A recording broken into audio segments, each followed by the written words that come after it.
उसके बाद से जस्ट क्विक कीजिए, फिर आगे लिखाते हैं।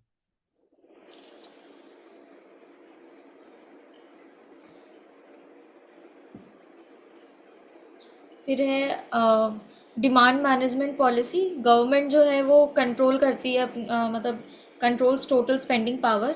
जैसे सब्सिडीज़ को कट कर देती है ताकि डिमांड थोड़ा कम हो जाए। फिर इन्फ्लेशनरी बायस है आपका प्रेफरेंस फॉर, मतलब ये इन्फ्लेशनरी बायस में ये है कि डिफ्लेशन के बजाय उससे बेहतर है कि मतलब माइल्ड इन्फ्लेशन हो। तो better 4% inflation then jobless. CPI for industrial workers. तो ये है कि इन्फ्लेशन इंडेक्स जो है वो फैक्ट्री वर्कर्स के लिए है, जैसे डीए कैलकुलेशन हो गई, इसमें यूज़ होती है। फिर सीपीआई फॉर एग्रीकल्चरल वर्कर। तो ये है कि आपका रूरल लेबर्स के लिए है, इसमें रूरल वेज एडजस्टमेंट में काम आता है। फिर है आपका last cost inflation index CII. तो adjust assets prices for inflation intact. जैसे प्रॉपर्टी 2010 में खरीदी तो अभी बेचने से पहले फिर उसको मतलब एडजस्ट कर रहे हैं। तो ये चीज़ है। ओके। सो हम लोगों ने डिस्कस किया था types of inflation on the basis of change in the general price level, and secondly on the basis of causes of inflation. Change in general price level पे creeping inflation, walking moderate, throttling, running, galloping, hyper, ये सब देखा था। और on the basis of the causes of inflation पे demand pull inflation, cost pull inflation, और भी कुछ terms आपको लिखाए थे। Next put the heading methods to control hyperinflation. Methods to control hyperinflation. इसका एक स्टेटमेंट लिखिए। My friend controls prices properly. My friend controls। Capital में लिखना है या फिर? हाँ, मतलब सबका फर्स्ट लेटर से ही एक्रोनिम है। मतलब माई का एम से, फ्रेंड का एफ से, ऐसे। So my friend controls prices properly. My friend controls prices properly. सबका फर्स्ट फर्स्ट लेटर सर्कल कर लो या बाहर निकाल लो। M, F, C, P, P. My friend controls prices properly. तो ये हाइपर इन्फ्लेशन, मतलब इन्फ्लेशन बोले तो और हाइपर इन्फ्लेशन बोले तो कि मतलब हाइपर इन्फ्लेशन में क्या करोगे, जो भी इन्फ्लेशन में आप कर रहे थे उसका इंटेंसिटी आप थोड़ा और बढ़ा दोगे in order to reduce that particular thing. ठीक है, कुछ और एक्सेप्शनल चीजें हैं जो बाद में आएंगी। फिलहाल मतलब ओवरऑल महंगाई अगर बढ़ रही है तो ओवरऑल हमें पता होना चाहिए कैसे हम उसको कंट्रोल करेंगे। तो my friend controls prices properly. M से लिखिए monetary tightening. Monetary tightening. Monetary tightening. उसमें लिखिए raise interest rates. Raise interest rates slash stop printing money. Raise interest rates slash stop printing money.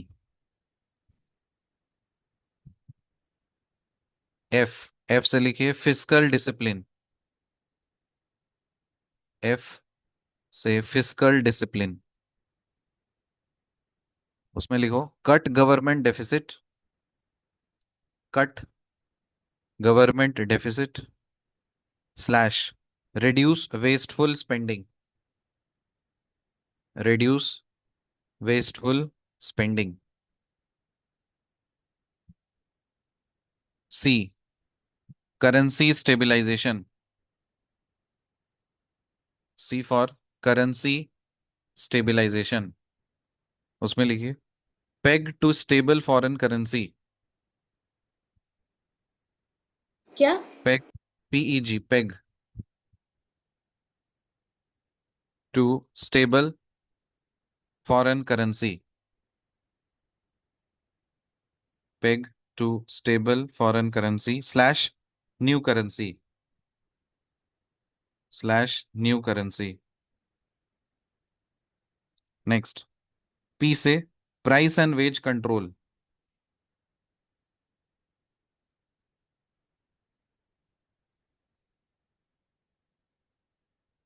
Price and wage controls, इसमें लिखिए temporary check on runaway prices,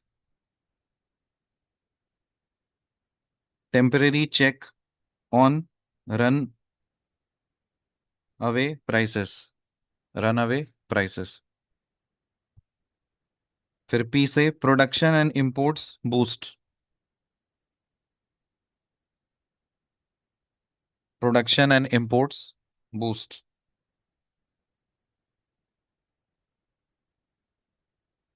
उसमें लिखो increase supply of goods,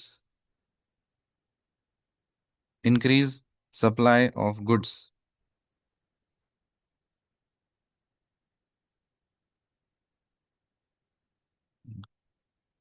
ठीक, चलिए Gautam explain कीजिए simplest भाषा में with some examples. Sir, methods to control hyper inflation, there are 5 methods. पहला है मॉनेटरी टाइटनिंग।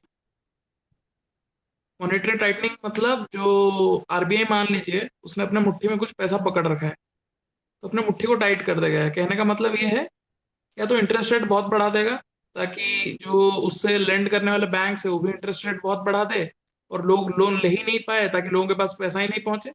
दूसरा तरीका है स्टॉप प्रिंटिंग मनी। जो लिक्विडिटी इंजेक्ट करते हैं वो बंद कर देना है, कि अब लिक्विडिटी मार्केट में जितना पैसा है उतना ही है और इंजेक्ट नहीं करेंगे। तो ये दो तरीके पहले हैं कि जिससे आपका जो यूजर के पास पैसा नहीं पहुंचेगा। पैसा नहीं पहुंचेगा तो डिमांड नहीं बढ़ेगा, डिमांड नहीं बढ़ेगा तो इन्फ्लेशन नहीं बढ़ेगा, इन्फ्लेशन विल बी कंट्रोल। दूसरा मेजर है फिस्कल डिसिप्लिन। इसका है cut government deficit slash reduce wasteful spending. तो जो फिस्कल डेफिसिट होता है वो गवर्नमेंट की एक्स्ट्रा स्पेंडिंग होती है उसके इनकम से, तो that is paid out of the tax payers money. तो उस जगह पे अगर क्या होता है आपका, अगर उधर गवर्नमेंट डेफिसिट कट करते हैं या फिर वेस्टफुल स्पेंडिंग कम करते हैं, तो फिर जो फिजिकल डेफिसिट हो फिजिकल डेफिसिट नहीं रहेगा। It will be discipline and that is called physical discipline. अब इसका इन्फ्लेशन कैसे कंट्रोल होता है, एक सेकेंड।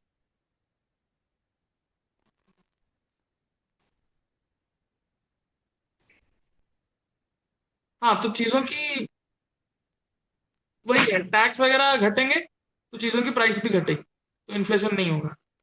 तीसरा है currency stabilization, peg to stable foreign currency slash new currency. अब जो अपनी करेंसी अगर बहुत ज्यादा वीक होती है दूसरे करेंसी के कंपैरिजन में, तो उससे अपना इन्फ्लेशन बढ़ता है, क्योंकि रुपया कमजोर हो, मतलब जो भी है वो कमजोर होता है। तो वो स्टेबलाइज करना भी एक मेजर है। चौथा है price and wage control, temporary check on runaway prices. Sir मतलब ये तो सेल्फ एक्सप्लेनेटरी है, इसमें क्या एलाबोरेट करूं। टेम्पररी चेक ऑन हाँ रनवे तो प्राइसेस, जो जो अगर कोई चीज का जो प्राइस चीज बहुत समझ ज्यादा में आ बढ़ रहा है उसको रही है, टेम्पररी चेक पे रखना है। जितना फिर भी सेल्फ लास्ट। एक्सप्लेनेटरी है, एक सेकंड, जितना भी सेल्फ एक्सप्लेनेटरी है, डिस्पाइट द फैक्ट कि इजी भी हो, लेकिन आप उसको आसान भाषा में डेवलप कीजिए उस चीज को, एटलीस्ट सिंपलेस्ट भाषा में, एज्यूमिंग कि सामने वाला बोका है, किसी को कुछ नहीं आता उसको, समझे? ऐसे ही एक्सप्लेन करना है, तो नेवर से कि वो सामने वाला खुद ही समझ जाएगा। ठीक है, price and wage control, temporary check on runaway prices. ये है कि कोई चीज का अगर प्राइस बहुत ज्यादा बढ़ रहा है, रनवे मतलब भाग जाना, तो कोई चीज का प्राइस अगर बहुत ज्यादा बढ़ रहा है तो उस पर चेक रखना है। और मतलब जो वेज प्राइस स्पाइरल है उसको, पूरा स्पाइरल का ही जो मनी फ्लो है उसको रोकना है, कि प्राइसेस नहीं बढ़नी चाहिए। अगर प्राइसेस बढ़ रही है, क्योंकि अगर प्राइसेस बढ़ेंगी तो अकॉर्डिंगली वेज बढ़ाना पड़ेगा, तो प्राइसेस भी नहीं बढ़ाना है, वेज भी नहीं बढ़ाना है, उसको एकदम हार्ड कट ऑफ करके सेट करना है। लास्ट चीज है production and imports boost, increase supply of goods. Increase supply मतलब अगर सप्लाई बढ़ेगा तो जो इंक्रीजिंग डिमांड है उसको मीट कर पाएगा। तो इन्फ्लेशन बेसिकली कब होता है, जब आपका demand is greater than supply. अगर हम 3 लोग हैं और 2 चॉकलेट है, तो 3 लोग लड़ेंगे आपस में कि मेरे को चाहिए मेरे को चाहिए, तो जो ज्यादा पैसा देगा वो लेगा चॉकलेट, तो इन्फ्लेशन होता है। अगर हम 3 लोग में 5 चॉकलेट प्रोवाइड कर देंगे और सबकी रिक्वायरमेंट ही एक ही है, तो that will control inflation. Yes. ठीक है, करेंसी स्टेबलाइजेशन में जैसे peg to stable foreign currency या फिर न्यू करेंसी, कभी कभी होता है ना कि खुद की करेंसी को हम कंट्री पे डिपेंड करता है कि वो अपनी करेंसी को नलीफाई करके दूसरे करेंसी को वो मतलब अपना बेस करेंसी मानना शुरू कर देते हैं एक, और दूसरा की न्यू करेंसी लॉन्च कर देते हैं। ठीक है, जैसे फॉर एग्जांपल क्या ही मान लो, मतलब न्यू करेंसी का एग्जांपल हाल में, let me show you.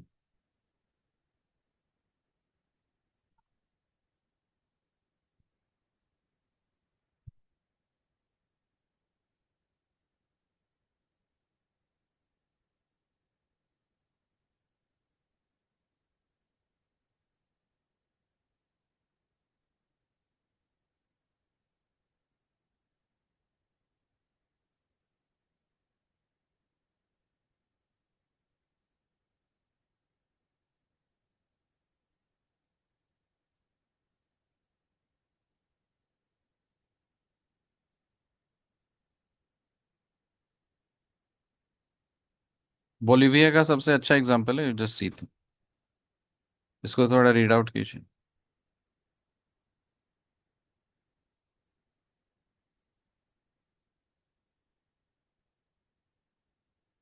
Tripti, read this loudly. In economics, hyperinflation is a very high and typically accelerating inflation. It quickly erodes the real value of the local currency as the prices of all goods increase. This causes people to minimize their holdings in that currency, as they usually switch to more stable foreign currencies. Effective capital controls and currency substitution, dollarization, are the orthodox solution to ending short-term hyperinflation. However, there are significant social and economic costs to these policies. Ineffective implementation of these solutions often exacerbate the situation. Many governments choose to attempt to solve structural issues without resorting to those solutions, with the goal of bringing inflation down slowly while minimizing social cost of further economic shocks. However, this can lead to a prolonged period of high inflation. Unlike low inflation, where the process is rising prices is protracted and not generally noticeable except by studying past market prices, hyperinflation sees a rapid and continuing increase in nominal prices, the nominal cost of goods, and in the supply currency. Typically, however, the general price level rises even more rapidly than the money supply as people try ridding themselves of the devaluing currency as quickly as possible. As this happens, the real stock of money, that is the amounting of circulating money divided by the price level, decreases considerably. Hyperinflation is often associated with some stress to the government budget, such as wars or their aftermath, socio-political upheavals, or a collapse in aggregate supply, or one in export prices, or the other crises that make it difficult for government to collect tax revenue. A sharp decrease in real tax revenue coupled with a strong need to maintain government spending together with an inability or unwillingness to borrow can lead a country into hyperinflation. Okay,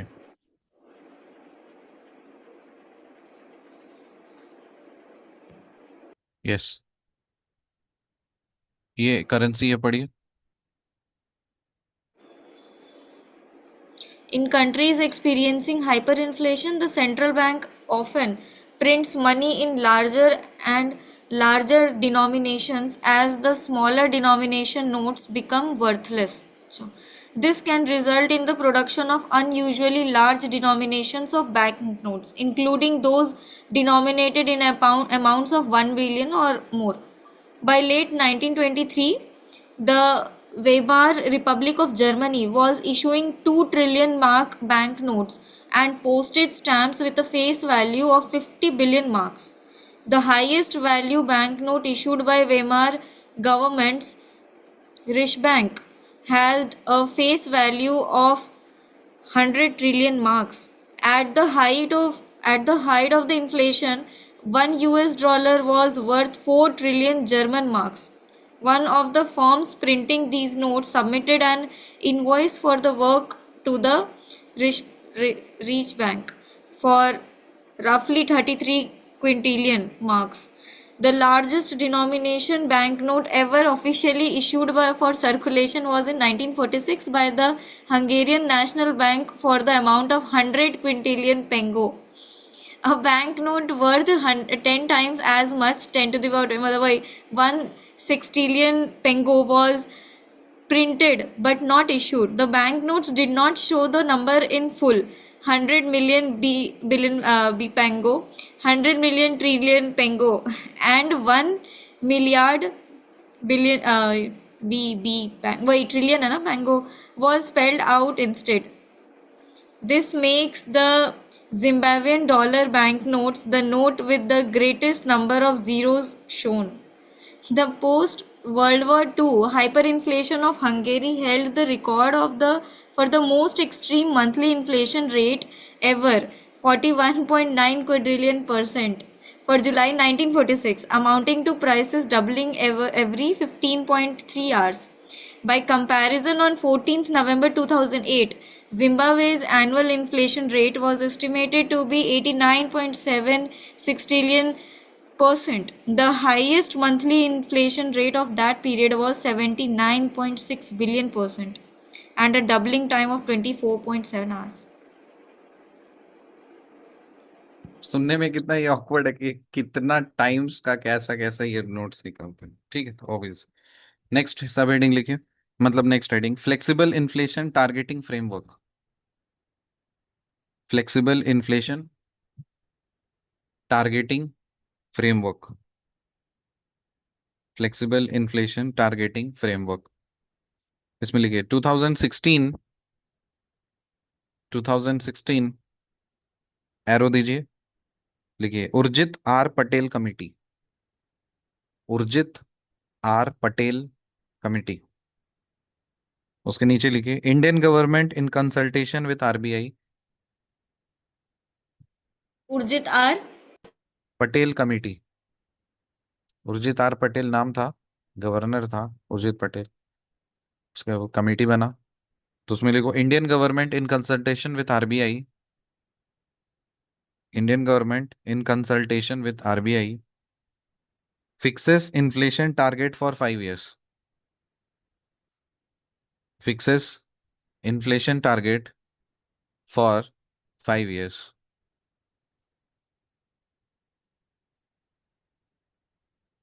उसके नीचे लिखिए 2016 से start हुआ, 2016 से 2021, 2016-2021। और उसके नीचे लिखिए 2021 से 2026। 2021 से 2026 दोनों के राइट हैंड साइड में मतलब वो ब्रेसेस लगा दो, ऐसे करके करली ब्रैकेट, और वहां पे लिखिए 4 ± 2%। 4% ± 2%। मतलब जब ये कमेटी फॉर्म हुई इन कंसल्टेशन विद आरबीआई, गवर्नमेंट ने डिसाइड किया कि 5-5 साल के लिए हम इन्फ्लेशन का टारगेट सेट करेंगे। 2016 से स्टार्ट किया, ये 5 साल तक चला 2021 तक, तो उन्होंने टारगेट सेट किया था 2016 से 2021 के बीच में हमारा जो इन्फ्लेशन टारगेट रहेगा वो 4% ± 2% रहेगा। एंड सेम अप्लाइज फॉर 2021 से 2026। तो अभी हम लोग उसी फेज में हैं, 2021 से लेकर 2026 तक वही टारगेट हमारा सेट है, 4% ± 2%। नेक्स्ट,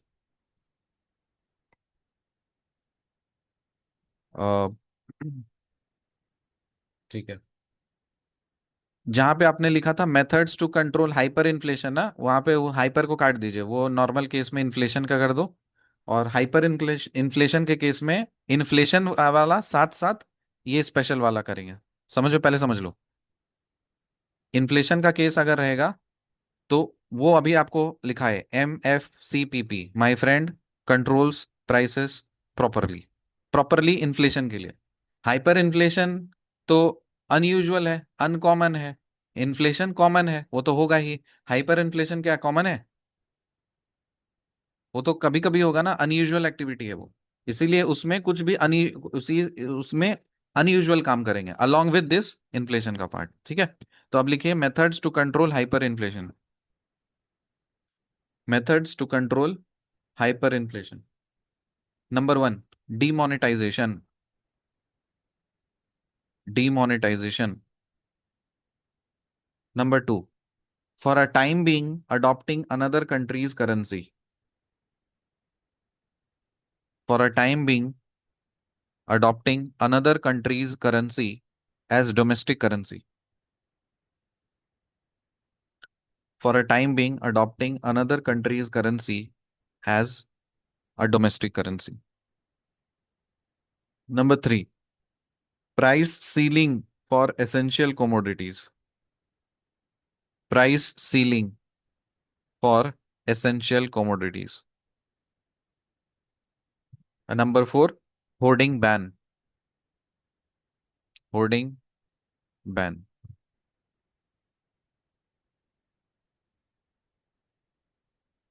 सो जो पांच चीजें हम लोग करते थे इन्फ्लेशन के केस में वो तो रहेगा ही, साथ ही साथ ये पांच चार अनयूजुअल चीज करना पड़ेगा क्योंकि hyper inflation is little unusual as compare to your normal inflation. Okay, अब हेडिंग लिखेंगे।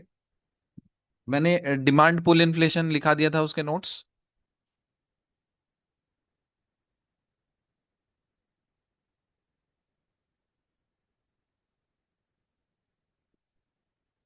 उसको एज सच हम थोड़ा डिटेल में लिखना है, फिर से लिखो। डिमांड पुल इन्फ्लेशन, उसको डिटेल में पढ़ना है। Put the heading demand pull inflation, demand pull inflation. तो डिटेल सो में ही लिखे डिमांड थे, पुल 5-7 पॉइंट लिखे थे। क्या? डिटेल में ही लिखे थे 5-7 पॉइंट। मैं रीड आउट कर देता हूँ, बताइएगा। ये सब लिखे थे। मनी सप्लाई को बढ़ा देना, फॉरेक्स रिजर्व को बढ़ेगा तो मनी सप्लाई बढ़ेगा। Increase in government expenditure, fiscal stimulus, depreciation of rupee, fall in tax rates, नहीं डिक्रीज इन नहीं। Savings, population increases. नहीं है ना? तब देखो यहाँ से कंसेप्चुअल क्वेश्चंस बनते हैं। तो put the heading demand pull inflation. Okay, तो दो पॉपुलर वर्ड है, एक है डिमांड पुल इन्फ्लेशन और एक है कॉस्ट पुश इन्फ्लेशन। तो इसमें मोटे मोटे तौर पे तो ये चीज हमें याद रहता है कि डिमांड पुल इन्फ्लेशन अगर है तो aggregate demand will be high, aggregate demand बढ़ेगा। और कॉस्ट पुश इन्फ्लेशन है तो उसमें एग्रीगेट सप्लाई घटेगा। तो ये मेजर चीज है। ठीक है, डिमांड पुल इन्फ्लेशन। तो वहां पे इसमें पॉइंट्स लिखेंगे तो ब्रैकेट में आप लिखिए एडी अप, एडी अप कर दो। Aggregate demand increases, aggregate demand increases. Demand pull inflation में ब्रैकेट में लिखिए एडी अप, एडी इंक्रीजेस। अब इसके अंदर में पॉइंट्स लिखेंगे। नंबर वन, एमएस ब्रैकेट में मनी सप्लाई अप। जब इंक्रीजेस बोलेंगे तो आप समझ लीजिएगा वर्टिकल एरो अप देना है। ठीक है, तो money supply increases. Number one, money supply increases. Number two, forex reserve increases, forex reserve increases implies money supply increases. Forex reserve increases, which ultimately increases the money supply. Number three, increase in government expenditure. Increase in government expenditure implies money supply increases. ये सब क्यों करना पड़ रहा है? हमारा M ही है कि मनी सप्लाई बढ़ाना, जिसके कारण से एग्रीगेट डिमांड बढ़ता है। ठीक है, तो मनी सप्लाई बढ़ेगा तो एग्रीगेट डिमांड बढ़ेगा। तो इसमें मनी सब एग्रीगेट डिमांड बढ़ रहा है तो जाहिर सी बात है मनी सप्लाई ही बढ़ा होगा। तो इसीलिए इनडायरेक्ट फीचर्स हैं। डायरेक्टली हमने क्या है, money supply should increase. Second में फॉरेक्स रिजर्व बढ़ाओगे मनी सप्लाई बढ़ेगा। थर्ड में increase in government expenditure, money supply बढ़ेगा। कैसे? एग्जाम्पल दो, just give one concrete example. Sir government expenditure मतलब क्या? मान लीजिए एलपीजी मान लीजिए, तो एलपीजी में सब्सिडी मिलता है। एलपीजी का एक्चुअल प्राइस मान लीजिए 2,000 रुपये पड़ता है, 700 रुपये में मिल रहा है। 1,300 रुपये एक्स्ट्रा है, वो तो कंज्यूमर के पॉकेट में ही रहा ना। तो बाकी चीजें उससे वो खरीद सकता है। मतलब उसके पॉकेट में पैसा है, मतलब चीजों का डिमांड बढ़ेगा, तो inflation. Correct. Number four, fiscal stimulus, fiscal stimulus bracket में हेलीकॉप्टर मनी, ब्रैकेट में पंप प्राइमिंग। Pump priming. तो ये सब का मोर और लेस एनालॉगसली मतलब ही सेम होता है कि सरकार आपके पॉकेट में पैसा डाले, मतलब पंप कर दिया पैसा, ठीक है। जैसे अचानक से डाल दिया मिल रहा है ना अभी 10,000 रुपया महिलाओं को बिहार में। मोदी जी दे रहे हैं 10,000 रुपया महीना। फिर वो एक बार रिपीट करेंगे, महीना दे क्या रहे हैं बोले? या साल का है? एक बार दिए। साल का था या थोड़ा देख लो तो मंथली है या पता साल नहीं, का साल का। 10,000, झारखंड पाँच में तो साल दे कोई। रहे हैं। झारखंड में तो चलो, ये थोड़ा रिपीट कर देना वो लास्ट वाला, fiscal physical stimulus, stimulus. Fiscal stimulus bracket में हेलीकॉप्टर मनी और pump priming. Pump. Priming, PRIMING। ठीक है।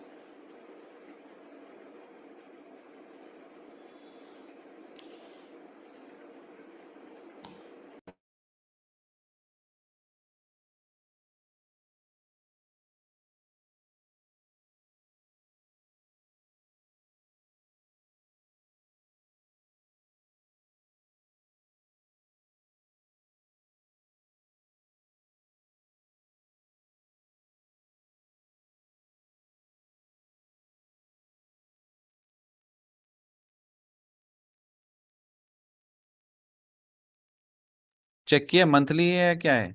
एक बार में है या मंथली है? पैसा मिला जो 10,000 रुपये। मंथली 10,000 में तो कंगाल हो जाएगा। झारखंड में दे रहा है ना सर, पर कितना? महीने पच्चीस पर सौ मंथ रुपए दे 10,000। रहा है। ट्वेंटी कृप्ति को फाइव मिल थाउजेंड रहा पर मंथ मिल रहा है। कृप्ति को मिल रहा है। 2500 दे रहा है, नहीं इतना नहीं, वो भी वो हर बार नहीं दे पा रहा, मतलब बीच में गैप हो जाता है उसका। ये कहाँ से लाएगा इतना? 2500 महीने कितना का। मिल रहा है? 25,000? पच्चीस नहीं सौ नहीं, 2500। लड़की लोग अच्छा हजार। को। 25। लड़की लोग ओ। को। ओ। ठीक है। सर कितना पेज हो गया? हम मैसेज ही नहीं देखे थे। बताओ। एक पेज। मेरा तो एक पेज हुआ है, बट वो 2-3 पेज हो जाएगा। ठीक है, तो फिजिकल स्टिमुलस समझ में आया, हेलीकॉप्टर मनी समझ में आया। हेलीकॉप्टर मनी मतलब आसमान से हेलीकॉप्टर की तरह पैसा डाल दिया ऊपर। Next, depreciation of rupee. Depreciation of रूपी, इसका मतलब क्या है?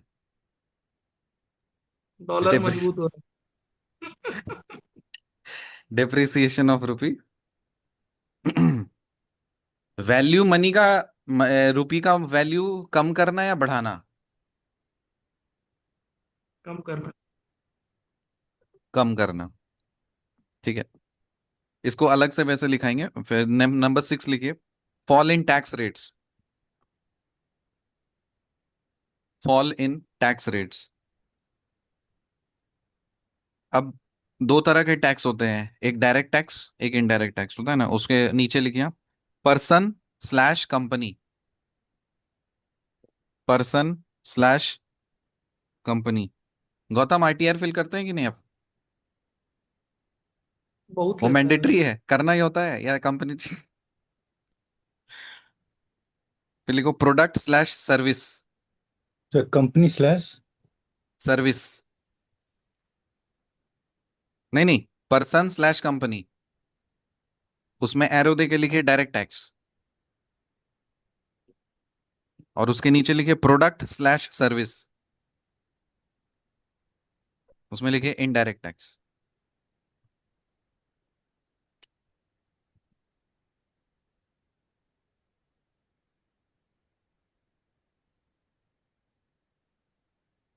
इसको समझाओ कोई, फॉल इन टैक्स रेट्स। और जीएसटी क्या है? डायरेक्ट है इनडायरेक्ट? डायरेक्ट। है? दोनों है डायरेक्ट। सर। जीएसटी डायरेक्ट है या इनडायरेक्ट है? इनडायरेक्ट। इनडायरेक्ट टैक्स है। कोर्स परचेज किए तो उसमें बिल में आया था जीएसटी, कुछ लिखा था उसमें, है ना? तो वो इनडायरेक्ट टैक्स है, और वो जीएसटी गया किसके पास में? मेरे पास आया? किसके पास सेंट्रल। गया वो? सेंट्रल गवर्नमेंट के पास में गया। ठीक है, चुनाव जीतेंगे उससे। तो वो रहा आपका जीएसटी, जिससे इनडायरेक्ट टैक्स है। और मतलब किसी भी प्रोडक्ट या सर्विस अगर आप देते हो, तो उस पे जो टैक्स लगता है तो वो इनडायरेक्ट टैक्स के फर्क। आप माचिस का डिब्बी खरीदो या हेलीकॉप्टर खरीदो, एयरप्लेन खरीदो, तो इनडायरेक्ट टैक्स हम देंगे ही, कोई भी देता है, गरीब मजदूर से लेकर के बाकी ऊपर सारे तक। और डायरेक्ट टैक्स मतलब उसका एग्जांपल बताओ, पर्सन या कंपनी को डायरेक्ट टैक्स भरना पड़ता है, वो क्या है? Income tax. Income tax. Income tax. Suppose आप एम्प्लॉय हो किसी कंपनी के, तो आप आईटीआर फाइल कर रहे हो, तो उसमें जो इनकम टैक्स आएगा, जितना कमाओगे उसका कुछ आपका जाएगा उसमें, स्लैब स्लैब के अकॉर्डिंग। हमारी कंपनी है, कंपनी तो ऑब्वियसली अगर प्रॉफिट करेगी तो उसमें फिर टैक्स हमें भरना पड़ेगा एग्जाइड में से, मतलब टेरेनिस को टैक्स देना पड़ेगा, डायरेक्टली देना पड़ेगा उसको। तो ये रहा आपका डायरेक्ट टैक्स, और रहा आपका इनडायरेक्ट टैक्स। नेक्स्ट लिखिए डिग्री, अच्छा ये fall in tax rate how does it create demand pull inflation, ये बताओ, ये डिमांड टैक्स पुल इन्फ्लेशन घटेगा, कैसे क्रिएट? टैक्स रेट, मतलब बाकी इशू बताना है तो बताओ, नहीं तो बताइए। टैक्स रेट घटेगा तो मतलब लोगों के पास पैसा बचेगा, और पैसा बचेगा तो वो सामान खरीदना चाहेंगे, तो इससे डिमांड क्रिएट होगा, और फिर इससे इन्फ्लेशन मनी होगा। सप्लाई बढ़ा, एग्रीगेट डिमांड हाई हो गया। नेक्स्ट लिखिए decrease in savings, decrease in savings. Saving का फॉर्मूला क्या होता है? समथिंग माइनस समथिंग, क्या? Income minus expenditure. Income minus expenditure. तो उसके अंदर लिखिए savings equal to income minus expenditure. Savings अगर कम करना है तो उस वाले फॉर्मूला में क्या बढ़ाना पड़ेगा? एक्सपेंडिचर। एक्सपेंडिचर। इक्वेशन से आ रहा है ना समझ में? माइनस के राइट हैंड साइड वाला का वैल्यू अगर हम बढ़ा देंगे, पूरा वैल्यू कम हो जाएगा, तो एक्सपेंडिचर इंक्रीजेस, एरो दे करके लिख दो, expenditure increase, expenditure increase, arrow. अगर एक्सपेंडिचर बढ़ा है इसका मतलब एग्रीगेट डिमांड बढ़ा है, तो एरो दे करके लिखिए एडी, एडी इंक्रीज। इकोनॉमिक्स बहुत मजेदार सब्जेक्ट है और बहुत कंसेप्चुअल है। एक बार फिट हो गया ना, उसका बेसिक अगर चला गया, नो मैटर व्हाट क्या भी क्वेश्चन पूछेगा, घूम फिर करके ऑटोमेटिकली विल फाइंड आउट कि एक्चुअली होना क्या चाहिए इसमें। Next number 8, black money slash fake currency slash parallel economy slash unaccounted money.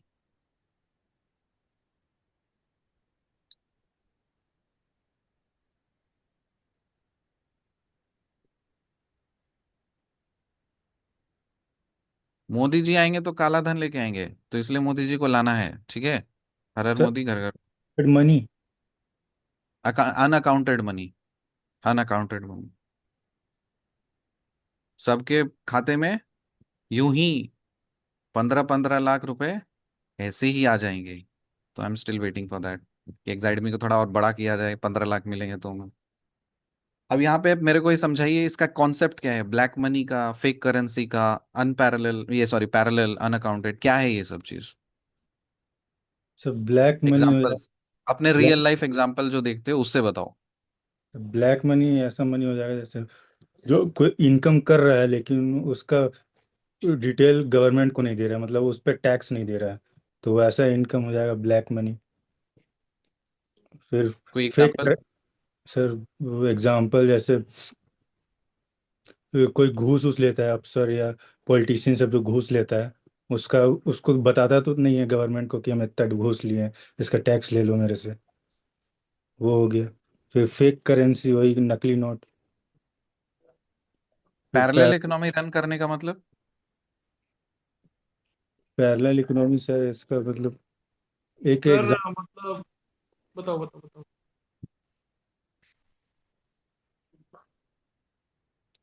Parallel economy में सर पैरेलल इकोनॉमी का मतलब जो जैसे नॉर्मल इकोनॉमी चल रहा है जिसमें सब कुछ अकाउंटिंग वगैरह सब कुछ का हिसाब किताब है, वैसे ही ब्लैक मनी और आपका अनअकाउंटेड मनी का अलग से इकोनॉमी चल रहा है, उसको बोलते हैं पैरेलल इकोनॉमी। जैसे एक एग्जांपल बता सकते हैं सर, जैसे उस गवर्नमेंट ने 1 रुपए का सिक्का भी लॉन्च किया, वो छोटा वाला, लेकिन उसको दुकानदार लोग, बहुत सारे दुकानदार लोग वैलिड ही नहीं मानते हैं। नहीं तो लेता है, हाँ। बोलो। वो अपना एक पैरेलल इकोनॉमी चला रहे हैं कि नहीं, ये करेंसी वैलिड नहीं है मेरे लिए। और एक ठीक है, ये चीज तो है, और साथ ही साथ गवर्नमेंट डिपार्टमेंट्स बोलो, मतलब specifically it is more prominent in government का पूरा नीचे से, पूरा नीचे तहसीलदार से लेकर के ऊपर के अफसर तक, ये पूरा पैरेलल इकोनॉमी चलता है। अगर वैसे अगर आप देखो तो आइडियली स्पीकिंग थी सैलरी आईएएस ऑफिसर की कितनी, 60-70 हजार, मतलब ऐसे अकाउंट, उसके अलावा बाकी सारी फैसिलिटीज, मतलब अकाउंट में तो आएगा ना 60-70 ही हजार ही आएंगे अकाउंट में। ठीक। कायदे से अगर देखा जाए तो उसके अकॉर्डिंग जो उससे सामान खरीदा जा सकता है वो तो 60-70 हजार की ही वैल्यू होगी। लेकिन जो सामान वो लोग खरीदते हैं वो 60-70 उनका करोड़ घर। का खरीद करके उस चीज को एंजॉय करते हैं। तो ये जो 60-70 करोड़ वाला जो चीज है, ये तो गवर्नमेंट के, ये तो गवर्नमेंट ही सब कुछ कर रही है, तो मान के चलते गवर्नमेंट अच्छी है। लेकिन इसी के रेस्पेक्ट में कि ये वाला चीज किसी के अकाउंटेबिलिटी अकाउंटेबिलिटी नहीं है इसकी, कि इस पे मुझे ये देना पड़ेगा या टैक्स देना पड़ेगा या कुछ भी करना लीगल होगा, वो एक तरह का इलीगल है। तो ये जो पूरा इलीगल है, इससे क्या होता है, ये जो पूरा पैरेलल इकोनॉमी जो रन करती है, this is a root cause of all sorts of odds in a society. ठीक है, इससे ब्रॉथरल चलेंगे आपके, इलीगल स्पास चलेंगे, फिर आपका जो मॉल्स बनते हैं, ये सब चीज, ये सब बनते कैसे हैं? क्या आपको लगता है कि व्हाइट मनी से इतना आसान है अपार्टमेंट्स खड़ा कर लेना और ये बड़े बड़े मॉल्स बिल्डिंग्स खड़ा कर लेना? मतलब वेरी रेयर, मतलब अगर वैसा कुछ रहेगा खुद अर्न करके वैसा करना वो चीज, ये लोग करते क्या है, इतना सारा जैसे पॉलिटिक, अभी जैसे अभी क्या एमएलए बिकेगा, अभी टिकट बिक रहा है, बिक रहा है ना। तो मैं हूँ पॉलिटिकल फैमिली से, तो मुझे मेरी मामी थोड़ी अभी लगी पड़ी है, टिकट मिल जाए तो चलो अच्छा है, पूरे सबका है, सबका भला हो जाएगा। बट उस पूरे प्रोसेस में जो है ना, जहां तक पूरा, क्योंकि क्षेत्र में भी मैं एक सप्ताह घर पे रहा था तो मैं घूमा पूरा जा करके, तो सारा वो बीजेपी लीडर्स वगैरह सब चीज भी बैठ करके मैं चुपचाप, आई वॉज क्विetly ऑब्जर्विंग कि कर क्या रहे हैं। वहां पे बोली लगता है, हम 10 करोड़ देंगे, हम 20 करोड़ देंगे, 25 करोड़ देंगे, मतलब टिकट्स के लिए, इस तरह से डायरेक्टली तो नहीं बोलेंगे, लेकिन ये इस तरह से बोली लगती है उस चीज में। एमएलए फंड कितना मिलता है आपको? What is the MLA fund yearly? Local area development scheme के लिए हर एमएलए को साल भर में पैसा मिलता है कितना? 5 CR आई थिंक, कितना? 1 CR into 5 ऐसा कुछ था। हाँ, उसी के लगभग। देखो अभी इस बार बढ़ गया है, नेट पे सर्च कीजिए, एमएलए फंड एनुअली और एमपी फंड एनुअली, थोड़ा देखना। सर वही ना, मतलब MP लैड और MLA लैड वही वाला बात कर रहे हैं ना। हम्म। 5 करोड़ था कुछ MP का फर्स्ट प्राइज।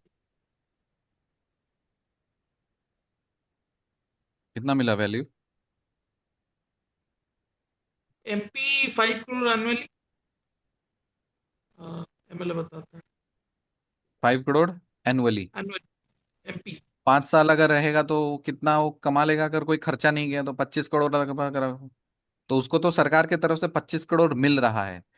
और MLA फिर टू उसके सी आर बाद, हाँ, MLA 2 CR, दिल्ली में 7 CR हाँ, पर पर एनम। दिल्ली में, हाँ अभी हाल में ही मैडम जी ने बढ़ाया है उसको, और बिहार में भी बढ़ा है, मतलब हर जगह हो रहा है। जस्ट इमेजिन, मैं वही डिस्पैरिटी, कल होम बाउंड मूवी देख करके आया, नहीं देखा हो तो जा करके देख लेना, मतलब कोरोना टाइम की पीरियड का काफी स्टोरी दिखाया उसमें। और वही मैं डिस्पैरिटी देख रहा था कि एक, मतलब भारत में ऐसे लोग हैं जो तरस रहते हैं, मतलब बेसिक नीड्स के लिए लोग तरस करके उनकी अननेसेसरी स्ट्रगल, मतलब वो एक्चुअली वो स्ट्रगल होना नहीं चाहिए, मतलब है नहीं होगा स्ट्रगल, लेकिन फिर भी वो अननेसेसरी स्ट्रगल सिस्टम कैसे क्रिएट करता है और कैसे लोगों की जिंदगी खराब होती है और जाती है। तो ये सब क्या है, पैरेलल इकोनॉमी के कारण ही है ये सब चीज। अब इस सब का इंसाइट्स अगर आपको पता है ना, तो ये सब पॉइंट्स इसलिए डिस्कस कर रहे हैं क्योंकि ये सब इंसाइट्स आपको ब्यूटीफाई करके आप अपने आंसर्स में अच्छी तरह से आप प्रेजेंट करोगे। ठीक है, कि कैसे एक इकोनॉमी अगर अच्छा रन नहीं करता है तो उसका सोशली कैसे उसका बैडली इम्पैक्ट पड़ता है। इकोनॉमिक एस्पेक्ट से तो हम तो बता देते हैं कि हाँ जीडीपी डाउन आएगी अब आएगी, लेकिन अगर आपका विजन स्ट्रांग है, आपका दृष्टिकोण काफी रहेगा, तो आप क्या बोलोगे, सिर्फ वहां नहीं देखोगे, आपको दिखेगा कि एक औरत का, क्या बोलते हैं ना, वो जो काफी एक टर्म पॉपुलर हुआ था, मतलब क्रैडल फीट, मतलब क्रैक्ड फीट, हाँ, क्रैक्ड फीट, मतलब एक काफी एडिटोरियल में भी आया था उस टाइम, बहुत थोड़ा ये आशीष थोड़ा स्क्रीन शेयर कीजिए एक बार।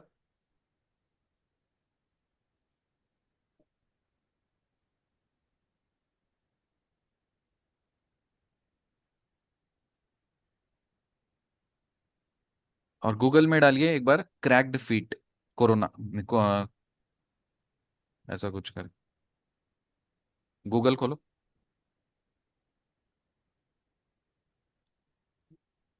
हाँ, कोरोना।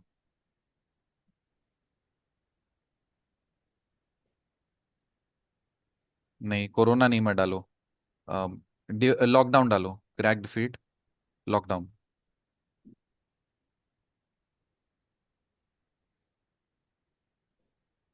न्यूज में डालना एक बार।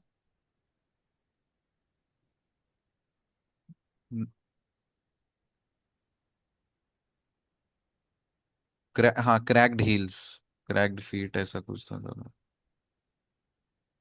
थोड़ा नीचे जाओ, नीचे जाओ। ठीक से ठीक है, छोड़ो। लेकिन एक आर्टिकल काफी अच्छी तरह से आया था, मतलब उसमें वो दिखाया था कि भारत की डिस्पैरिटी, कि लोग नंगे पैर इतने किलोमीटर्स लोग चल के जा रहे हैं, और जिसके ये कारण से, सर्च और करो, अननेसेसरी चीज। क्रैक्ड हील्स एडिटोरियल लॉकडाउन करके देखो, आ जाएगा। हाँ, ऐसा कुछ। क्रैक्ड फीट हटा दो पहले वो। वो क्रैक जैक दिखा देगा, क्रीम।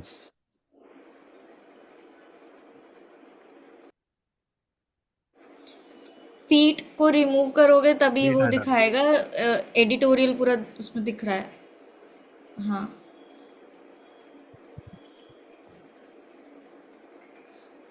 उल्टा ही, तुम लिखा ही उल्टा लग रहा है। गूगल में मैंने खोल रहे हो ना, क्या खोले, कौन सा ये ब्राउजर, क्या है ये, ब्रेव बिंग पिंग, ब्राउजर खोल रखा है क्या? क्या डक, डकलिंग पकलिंग क्या खोल के रखा है। डक अरे डक डक। गूगल खोलो।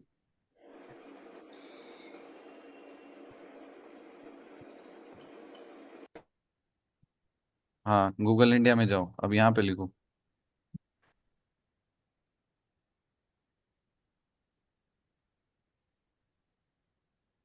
Cracked hills. Editorial lockdown. But sir search engine से कैसे फर्क पड़ेगा? इसलिए गूगल अभी थोड़ा सबका बाप है, तो सारा रिजल्ट्स हैं, यस।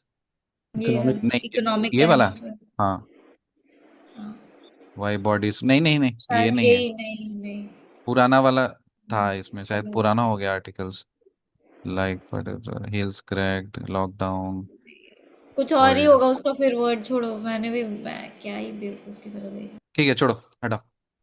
मतलब उसमें ये काफी एक सिंबॉलिक वे में रिप्रेजेंट करने के लिए, कि शायद कोई एक आर्टिकल आया था, क्या नहीं था, आप समझ लीजिए उस चीज का।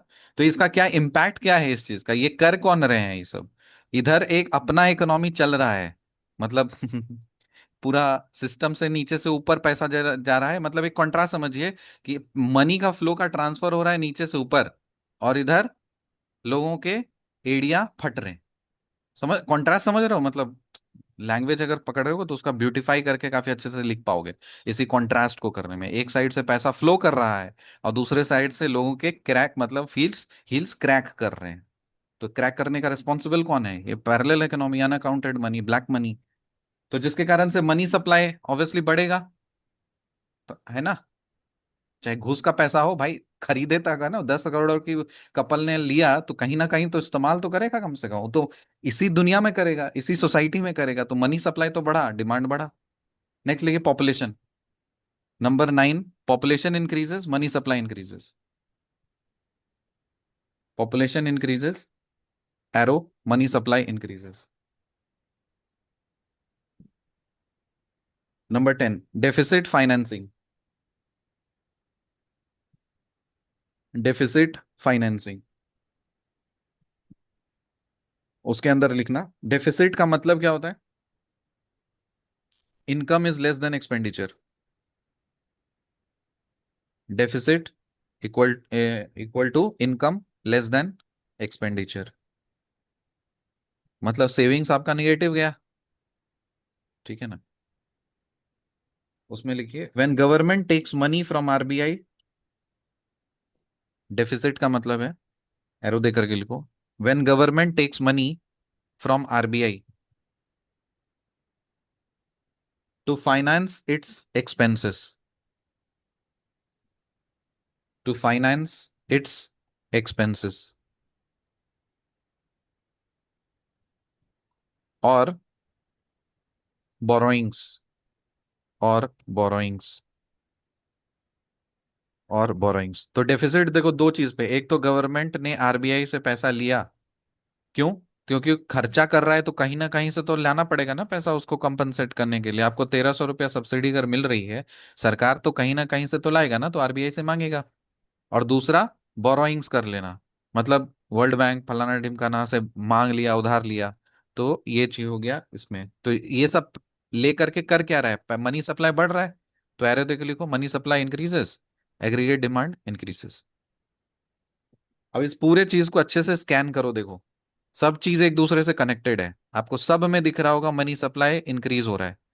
मनी सप्लाई इंक्रीज मतलब एग्रीगेट डिमांड इंक्रीज, और जहां एग्रीगेट डिमांड इंक्रीज मतलब किस तरह का inflation, demand pull inflation, demand pull inflation. क्या दिमाग में? अब नोट करके लिखिए एक, डिप्रिसिएशन ऑफ रुपी, उसको अलग से हेडिंग देकर के लिखो, डिप्रिसिएशन ऑफ रुपी। तो इसमें हम लोग देखेंगे कि डिप्रिसिएशन ऑफ रुपी होता क्या है और ये कैसे होता है।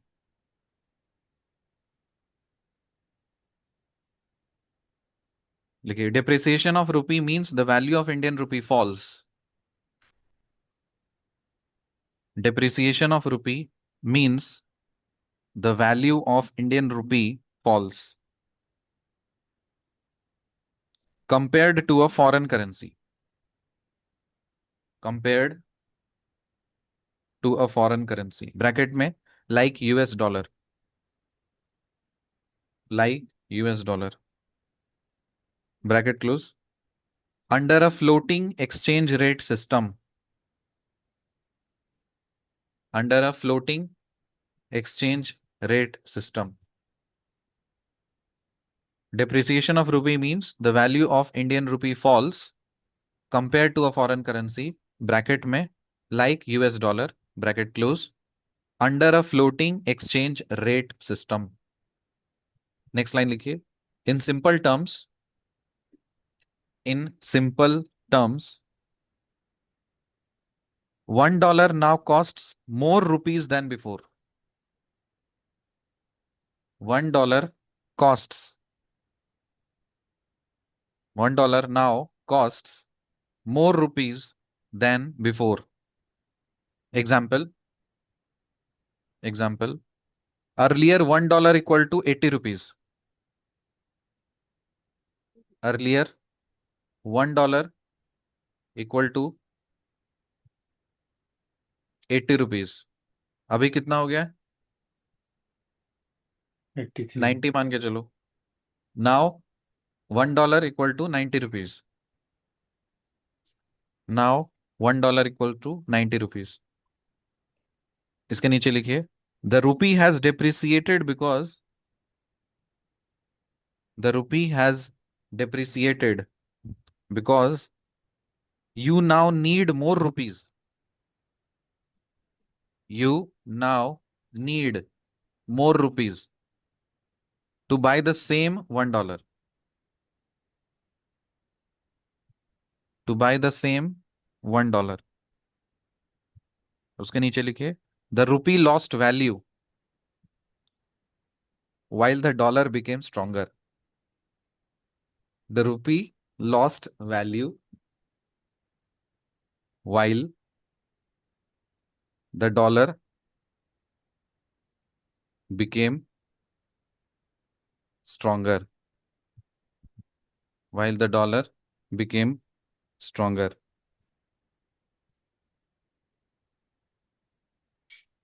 नेक्स्ट लिखिए, effect summary table. Effect summary table.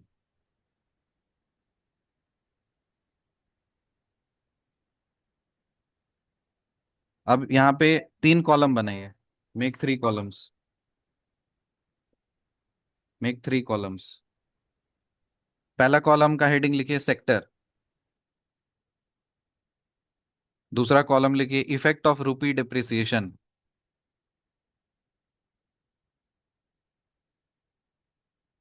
तीसरा कॉलम लिखिए example.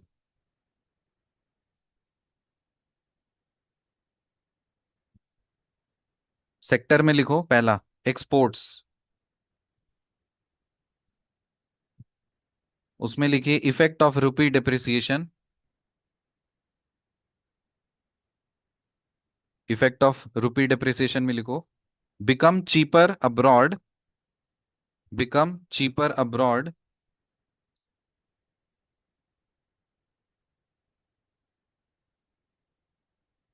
Become cheaper abroad arrow good for exporters.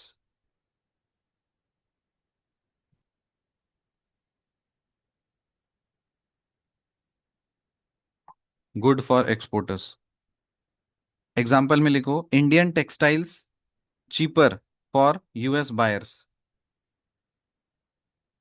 Indian textiles cheaper for US buyers. ये वाले स्टेटमेंट को थोड़ा सा समझाइए।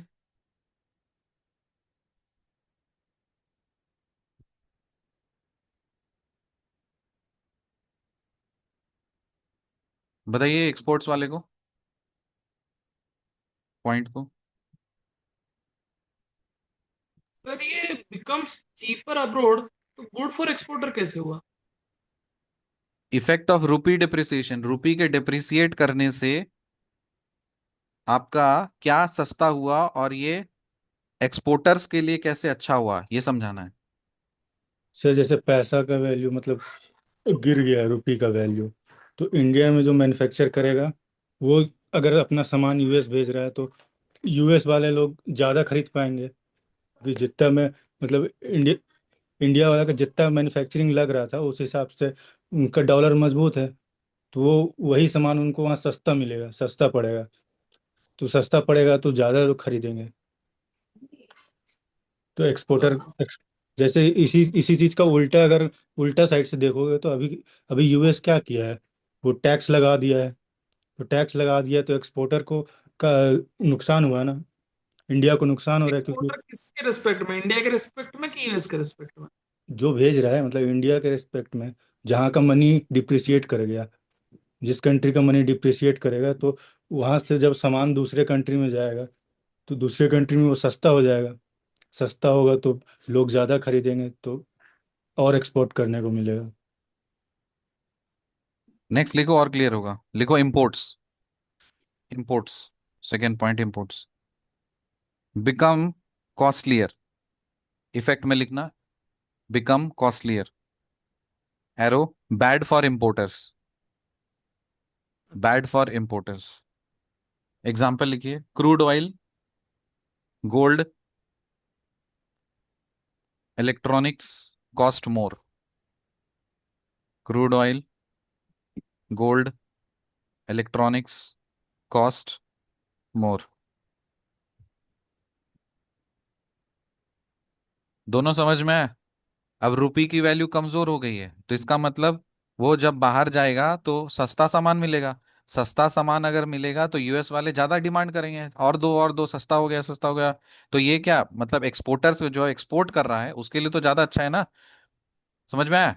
और इंपोर्ट में महंगा हो गया तो इंपोर्ट इंडिया के लिए महंगा हो गया है। जब खरीद रहा है, रुपये की वैल्यू अगर कम ही हो गई तो उसके लिए महंगा हो गया है इंपोर्ट करने के लिए। तो कोई भी सामान खरीदो, कच्चा तेल मंगाओ, इलेक्ट्रॉनिक सामान मंगाओ, तो वो सब महंगा मिलेगा।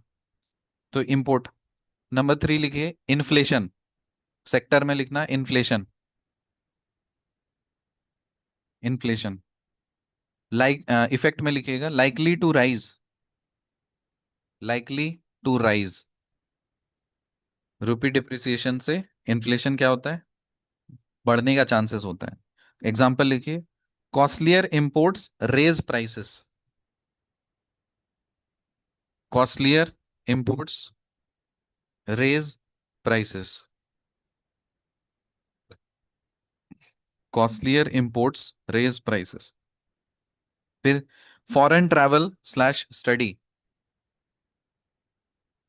फॉरेन ट्रैवल क्या स्लैश ये स्टडी, एग्जाम्पल भी है? नहीं नहीं, सेक्टर में नेक्स्ट सेक्टर है foreign travel slash study. Costlier. इसमें इफेक्ट में लिखो more expensive, more expensive. Example में लिखिए $1 equal to 90 rupees instead of 80 rupees, $1 equal to 90 rupees instead of 80 rupees. और लास्ट में लिखो फॉरेन इन्वेस्टमेंट, सेक्टर में लिखिएगा last foreign investment, foreign investment. इसका इफेक्ट क्या होना चाहिए, थोड़ा गेस करो। फॉरेन करेंसी का आएगा भारत में, ज्यादा आएगा कम आएगा, क्या आएगा? ज़्यादा है। ज्यादा उनको आएगा। 1 डॉलर का 90 मिल रहा है, तो अब वो ज़्यादा इन्वेस्ट करेंगे। या उल्टा हो सकता है सर, नहीं भी हो सकता। इसमें इफेक्ट में लिखिए may reduce returns in foreign currency, may reduce returns in foreign currency. Example में लिखिए investors get less dollar value for profits, investor gets less dollar value for profits. Investors gets less dollar value for profits.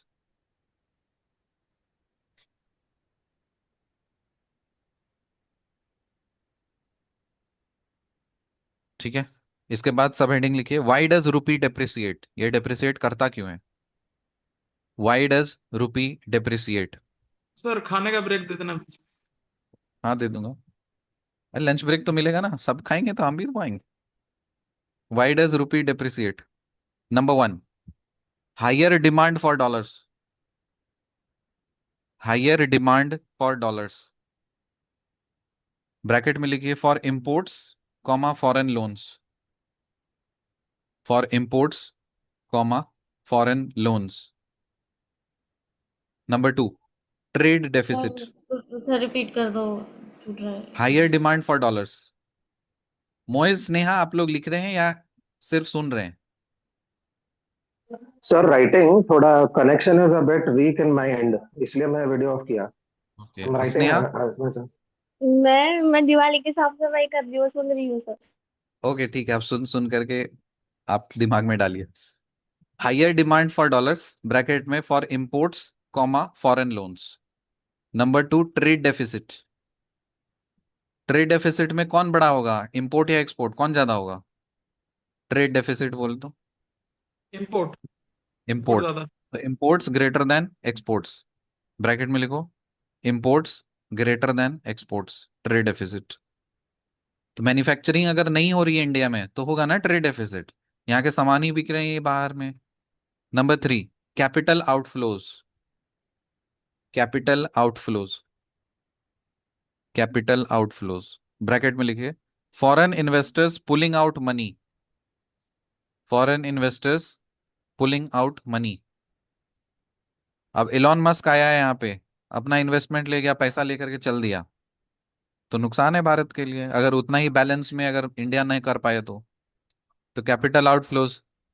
Number four, global dollar strengthening, global dollar strengthening, global dollar strengthening. Bracket में लिखिए US Fed raises interest rates, US Fed raises interest rates.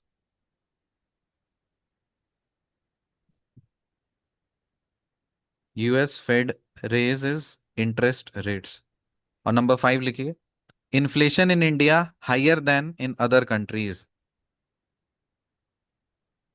Inflation in India higher than other countries.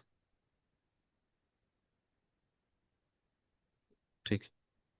उसके नीचे एक और sub heading लिखिए, लिखिए managed float system, bracket में India. ये सब डेप्रिसिएशन के अंदर ही है, ठीक है। Sir manage fluid system. Managed float, FLOAT, float, managed float system, bracket में इंडिया। इसमें लिखिए India follows a managed floating exchange rate.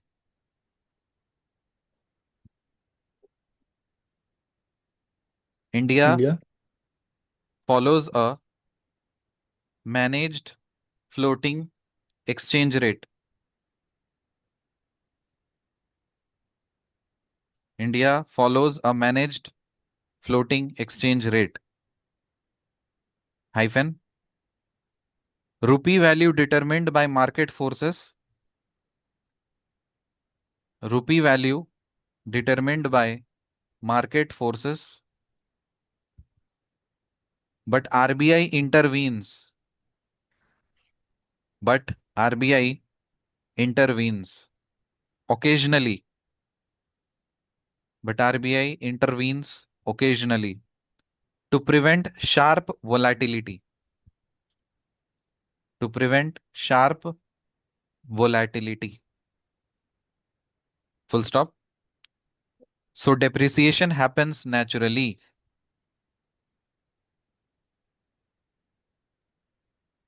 So depreciation happens naturally, comma, not by official decision, not by official decision, bracket में devaluation.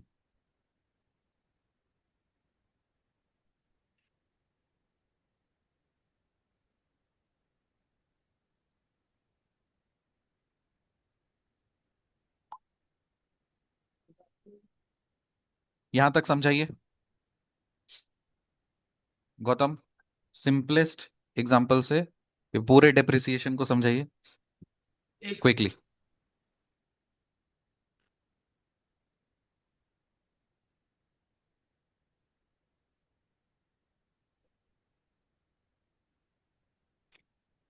Sir पहला है कि value of Indian rupees decrease compare to foreign currency, example USD, under a floating exchange rate system. Floating exchange rate system मतलब जहाँ पे आपका change होते रहता है वैल्यू डेली बेसिस पे आपका। In simple terms $1 equal to $1 cost more rupees than before. मतलब सर ऐसे इसको कर सकते हैं कि डॉलर को कांस्टेंट अगर मान लेंगे तो पहले $1 80 था, अब $1 90 है। ठीक है, तो पहले $1 था, $1/80। अब $1 है, $1/90। तो 1/80 से 1/90 गए हैं, मतलब रुपीस का वैल्यू घटा है।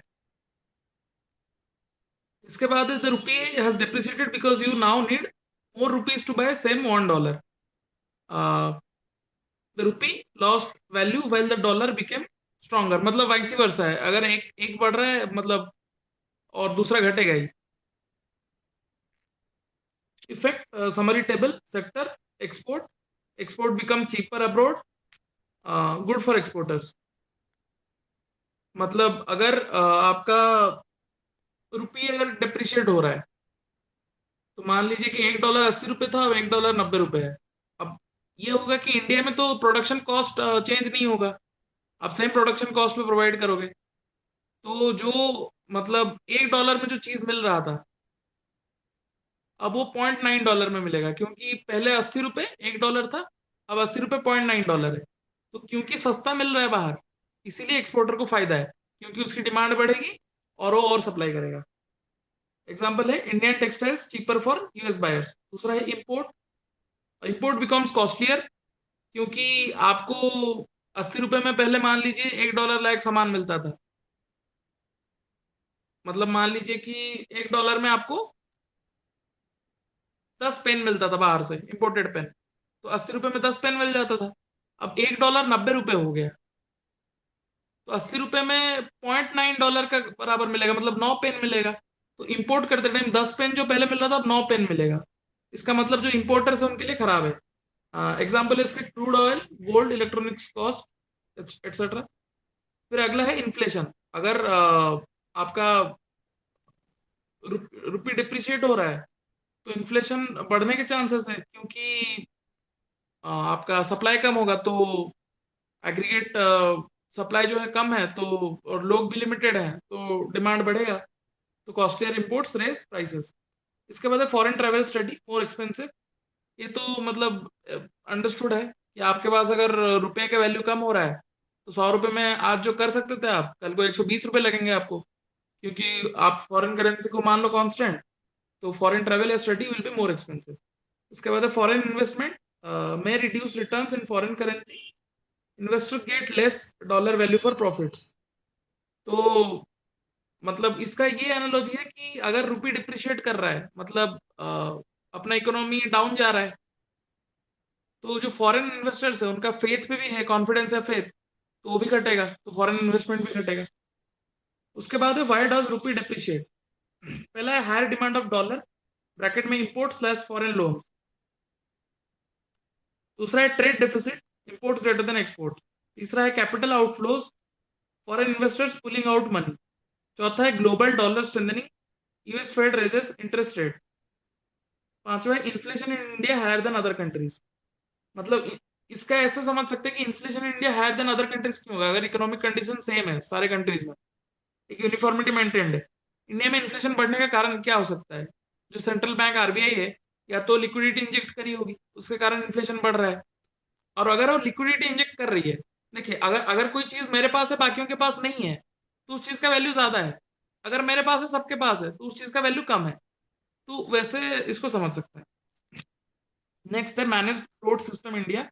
India follows a manage floating exchange rate, rupee value determined by market forces, but RBI intervenes occasionally to prevent sharp volatility. So depreciation naturally occurs naturally, not by official decision। मतलब कहीं पे भी spike अगर होता है कि inflation आपका बहुत बढ़ गया, तो उसको कंट्रोल करना होगा आरबीआई को। तो अगर इन्फ्लेशन कंट्रोल करना हुआ, इसका मतलब क्या है? उसको मार्केट से पैसा खींचना होगा। मार्केट से पैसा खींचना होगा मतलब वो क्या करेगा? जो आरबीआई जो सिक्योरिटी बॉन्ड्स है वो बेचना चालू कर देगा, ओपन मार्केट ऑपरेशन में बॉन्ड्स बेचना चालू कर देगा। उससे क्या होगा कि मार्केट से पैसा खींच लेगा। अब मार्केट से आरबीआई ने पैसा खींच लिया है, तो मतलब लोगों के पास पैसा नहीं है। लोगों के पास पैसा नहीं है तो इन्फ्लेशन डाउन है। अब सिमिलरली ऑपोजिट के सिनेरियो, अगर डिफ्लेशन का कंडीशन हो गया है, इसका मतलब क्या है कि लोगों के पास पैसा है ही नहीं, सप्लाई बहुत ज्यादा पड़ा है बट डिमांड है ही नहीं। इसका मतलब क्या करेगा आरबीआई? लिक्विडिटी इंजेक्ट करेगा मार्केट में, लोगों के पास पैसा जाए, लोगों के पास पैसा जाएगा तो लोग खर्च करेंगे, तो इन्फ्लेशन, जो डिफ्लेशन से इन्फ्लेशन आएगा। तो ये है सर पूरा चीज। मतलब और रुपी डिप्रिशिएट करना is inversely proportional to inflation. अगर रुपी डिप्रिशिएट ज्यादा कर रहा है, sorry directly proportional to inflation, अगर रुपी डिप्रिशिएट कर रहा है तो इन्फ्लेशन बढ़ेगा, अगर रुपया अप्रिशिएट कर रहा है तो इन्फ्लेशन घटेगा। गुड। दो there are two terms, one is depreciation, one is devaluation. दोनों में डिफरेंस पता है? डिप्रिसिएशन मतलब क्या, डिवैल्यूएशन मतलब क्या? तृप्ति बताइए। पता है तो बोलो, नहीं पता है तो बोलो नहीं बोले। डेप्रिसिएशन तो यही देखते हैं कि मतलब वैल्यू कम हो गई और डिवैल्यूएशन, रुपीस। उसमें सर भी वैल्यू कम। Depreciation is unintentional, devaluation is intentional. तो लिखिए depreciation versus devaluation.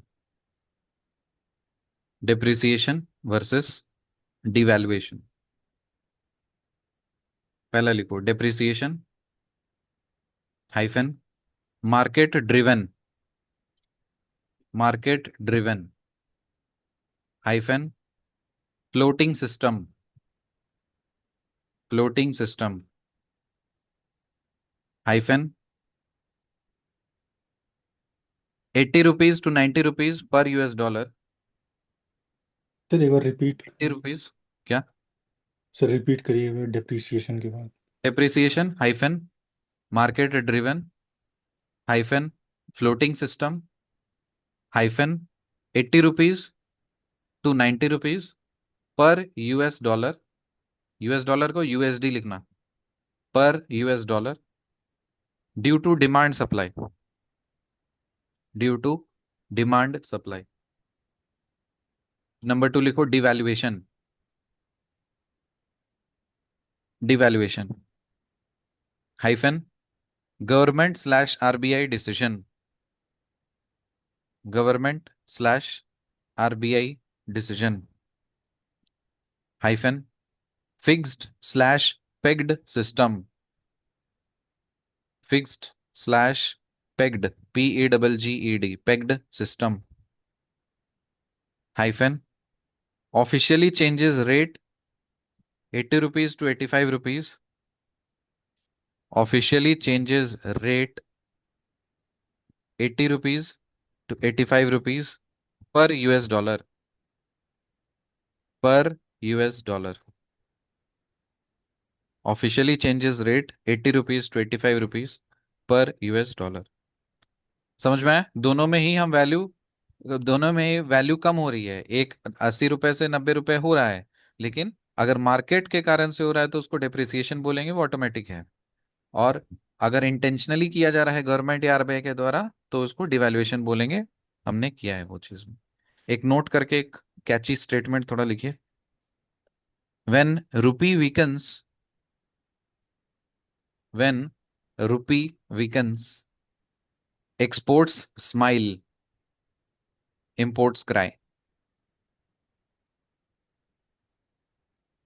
When rupee weakens exports smile and imports cry. ये लास्ट स्टेटमेंट अगर याद रहेगा तो आपका दिमाग में पूरी तरह से बैठ गया। रुपये सस्ता हुआ मतलब एक्सपोर्ट वालों को फायदामंद है, इंपोर्ट करने पे नुकसान है। ठीक है, चलो फाइनली अब हम लोग निमोताई को देखेंगे। स्क्रीन दिख रहा है? दिखा? Yes sir. चलो देखो, ध्यान से देखो। Just earlier this week, the Indian rupee traded a bit weaker as geopolitical tensions continue to build up. What is your assessment of the challenges that the rupee could see in the days ahead, and what measures are being taken to tackle the slippery slide? First of all, I would look at it as not rupee sliding, I will look at it as dollar strengthening. Dollar strengthening incessantly. So obviously all other currencies are performing against a strengthening dollar. And I'm not talking technicalities, but it is a matter of fact that India's rupee probably has withstood this dollar, rates going up, the exchange rate in favor of dollar strengthening is there, and I think Indian rupee has performed much better than many other emerging market currencies. Manifestation is not. तो रुपया कमजोर नहीं हुआ है, dollar मजबूत हुआ है। ठीक है, चलिए ज्वाइन मतलब अगेन। मेरे को लगता है कि उनका इंटेंशन वो नहीं था बोलने का। आपने जो पहला पॉइंट भी लिखा है, why does rupee depreciate, global dollar strengthening, उसमें कॉज में लिखा है ना, तो शायद वो बोलना चाह रहे थे, बट आई डोंट नो। नहीं नहीं, उनको मतलब रीजन पता है, लेकिन वही है ना, थिन शी लाइन है। नोज, मतलब एक्चुअली शी नोज, बट अब इज्जत बचाना है बना ना रहे बिग डैडी का। जानबूझ के बना बात रहे ये हो। है, अब बाबूजी का तो इज्जत बचाना है ना, सेम चीज यही है मैटर। अब उसके लिए तो कुछ भी बोला जाएगा वो चीज में। अब इसी का स्टेटमेंट तुम पढ़ो या इंटरव्यू देखो बिफोर बाबूजी, बिफोर बाबूजी उनका स्टेटमेंट पढ़ो, और वो जो इंटरव्यू देती थी तब वो जाकर के पढ़ो कॉन्ट्रास्ट में। Obviously she is well educated, पता है उसको सब कुछ, पता है वो चीज, लेकिन वही है, अगर ये मुंहफट होकर के खुल करके बोलेगी तो सबसे पहले इसी को भगा के लात मार के भगाएंगे। धनखड़ को भगाए ना, थोड़ा सा मुंह खोल दिया तो बेचारा उसको पूरा शांति कर दी उसको। है जिंदा है अभी, कहाँ है? What is the name of the new vice president? Radha TP Krishnan. Radhakrishnan. Radha Krishnan. वही वाला ये जो सर महाराष्ट्र का गवर्नर था वो पहला। भाई अच्छा, सीएम या पीएम वाले में, वो पीएम वाले लिस्ट में वही वाला, वही है क्या? वो जो हम ही वॉज लिस्ट द यहाँ, governor of Maharashtra first. Vice PM और वाइस प्रेसिडेंट। हाँ, वाइस प्रेसिडेंट और प्रेसिडेंट, उसमें जो यस, राधा कृष्णन नहीं नहीं, वो वाला राधा कृष्णन नहीं, वो तो सर वो उधर कहाँ महाराष्ट्र का जो सर्वपल्ली गवर्नर था राधा ना, कृष्ण। वो महाराष्ट्र का जो गवर्नर था ना, वो अभी जस्ट उसके बाद देन ही just became the vice president अभी। हाँ, तो वो क्या तेलुगु है या मराठी है या इज अ तमिल तमिल है? सर, तमिल तमिल था वो। तमिल है ना? यस यस, हाँ। तमिल है, Tamil. Okay, join again quickly.